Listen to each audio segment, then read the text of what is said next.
ಎಲ್ರಿಗೂ ನಮಸ್ಕಾರ. ಗೆಳತಿ ಯೂಟ್ಯೂಬ್ ಚಾನಲ್ಗೆ ಮತ್ತೊಮ್ಮೆ ಸ್ವಾಗತ. ಬನ್ನಿ ಸ್ನೇಹಿತರೆ, ನಾಳೆ ಜೂನ್ 27ನೇ ತಾರೀಕು ಶನಿವಾರ, ಶನಿ ಪ್ರದೋಷ ಇದೆ. ಹಾಗಾಗಿ ಪ್ರದೋಷದ ಪೂಜೆ ಬಗ್ಗೆ ಮಾಹಿತಿಯನ್ನು ತಿಳಿಸ್ಕೊಡ್ತಾ ಇದ್ದೀನಿ. ಸರಳವಾಗಿ ಮನೆಯಲ್ಲೂ ಕೂಡ ಈ ರೀತಿ ಪೂಜೆ ಮಾಡೋದ್ರಿಂದ ಅಥವಾ ದೇವಸ್ಥಾನಕ್ಕೆ ಹೋಗಿ ಕೆಲವೊಂದು ವಸ್ತುಗಳನ್ನು ದಾನ ಕೊಡೋದ್ರಿಂದ, ದೀಪಾರಾಧನೆ ಮಾಡೋದ್ರಿಂದ ಜೀವನದಲ್ಲಿ ಬಂದಿರುವಂಥ ಸಾಕಷ್ಟು ಸಮಸ್ಯೆಗಳನ್ನು ಬಗೆಹರಿಸ್ಕೋಬೋದು. ನಿಮಗೆಲ್ಲ ಗೊತ್ತೇ ಇದೆ ಶನಿ ಪರಮಾತ್ಮ ಅಂದರೆ ಕರ್ಮ ಫಲದಾತ. ಅಷ್ಟೇ ಅಲ್ಲದೆ ನ್ಯಾಯ, ಶಿಸ್ತು ಮತ್ತು ಜವಾಬ್ದಾರಿಯನ್ನು ಪ್ರತಿನಿಧಿಸ್ತಾರೆ. ಅಲ್ಲದೆ ಪ್ರಾಮಾಣಿಕ ಪ್ರಯತ್ನಕ್ಕೆ ತಕ್ಕಂಥ ಪ್ರತಿಫಲವನ್ನು ನೀಡ್ತಾರೆ. ಜೀವನದ ಅನುಭವಗಳ ಮೂಲಕ ಅಮೂಲ್ಯವಾದ ಪಾಠಗಳನ್ನು ನಮಗೆ ಕಲಿಸ್ತಾರೆ. ಹಾಗಾಗಿ ಈ ದಿನ ಈ ಒಂದು ಪ್ರದೋಷ ಆಚರಣೆಯನ್ನು ಮಾಡೋದ್ರಿಂದ ಶಿವ ಮತ್ತು ಶನೇಶ್ವರ ಸ್ವಾಮಿಯ ಆಶೀರ್ವಾದ ಎಲ್ರಿಗೂ ಕೂಡ ಸಿಗುತ್ತೆ.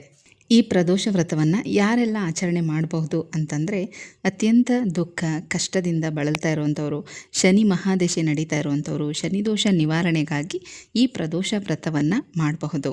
ಈ ಒಂದು ವ್ರತವನ್ನು ಶ್ರದ್ಧೆ ಭಕ್ತಿಯಿಂದ ಆಚರಣೆ ಮಾಡೋದ್ರಿಂದ ನಮ್ಮ ಕೆಲಸ ಕಾರ್ಯಗಳಲ್ಲಿ ಅಭಿವೃದ್ಧಿ ಆಗುತ್ತೆ, ಆರ್ಥಿಕ ಸ್ಥಿರತೆ ಉಂಟಾಗುತ್ತೆ. ಆಸ್ತಿಯ ವಿಷಯ ವಿವಾದಗಳು, ಕಾನೂನು ವಿವಾದಗಳೇನಾದರೂ ನಡೀತಾ ಇದ್ದರೆ ಅದು ಕೂಡ ಬಗೆಹರಿಯುತ್ತೆ.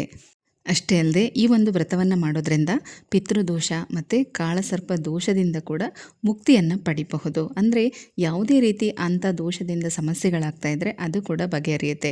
ಅಂದರೆ ಒಂದೇ ಒಂದು ಸಲ ಮಾಡಿದ ತಕ್ಷಣ ಬಗೆಹರಿಯುತ್ತೆ ಅಂತಲ್ಲ, ಪ್ರತಿಯೊಂದು ಪ್ರದೋಷಗಳ ಆಚರಣೆ ಮಾಡೋದ್ರಿಂದ ಕ್ರಮೇಣ ಇಂಥ ಸಮಸ್ಯೆಗಳು ಬಗೆಹರಿಯುತ್ತೆ. ಬನ್ನಿ ಈ ದಿನ ಯಾವ ರೀತಿ ಪೂಜೆ ಮಾಡಬೇಕು ಅಂತ ತಿಳಿಸ್ಕೊಡ್ತೀನಿ. ಅದಕ್ಕಿಂತ ಮೊದಲು ತ್ರಯೋದಶಿ ತಿಥಿ ಯಾವಾಗ ಪ್ರಾರಂಭ ಆಗುತ್ತೆ, ಯಾವಾಗ ಮುಕ್ತಾಯ ಆಗುತ್ತೆ ಬನ್ನಿ ತಿಳ್ಕೊಳ್ಳೋಣ. ಜೂನ್ 26ನೇ ತಾರೀಕು ರಾತ್ರಿ 10:20 ತ್ರಯೋದಶಿ ತಿಥಿ ಆರಂಭ ಆಗುತ್ತೆ.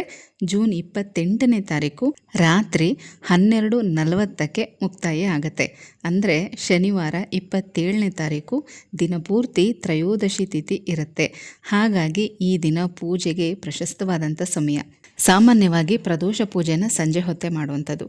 ಸಂಜೆ 5:30ರಿಂದ ರಾತ್ರಿ 9 ಗಂಟೆ ತನಕ ಮಾಡಬಹುದು. ಕೆಲಸಕ್ಕೆ ಹೋಗುವಂಥವ್ರು ನಮಗೆ ಮನೆಯಲ್ಲಿ ಪೂಜೆ ಮಾಡೋದಕ್ಕಾಗಲ್ಲ, ಸಂಜೆ ಹೊತ್ತು ಬರೋದು ಲೇಟ್ ಆಗುತ್ತೆ ಅನ್ನೋರು ಶನೇಶ್ವರ ಸ್ವಾಮಿ ದೇವಸ್ಥಾನದಲ್ಲಿ ಎಳ್ಳು ಬತ್ತಿಯಿಂದ ದೀಪ ಹಚ್ಚೋದು ಅಥವಾ ಅಭಿಷೇಕಕ್ಕೆ ಎಳ್ಳೆಣ್ಣೆಯನ್ನು ತೊಗೊಂಡು ಹೋಗಿ ಕೊಡುವಂಥದ್ದು, ಈ ರೀತಿ ಮಾಡಿ ತುಂಬಾ ಒಳ್ಳೆಯದು.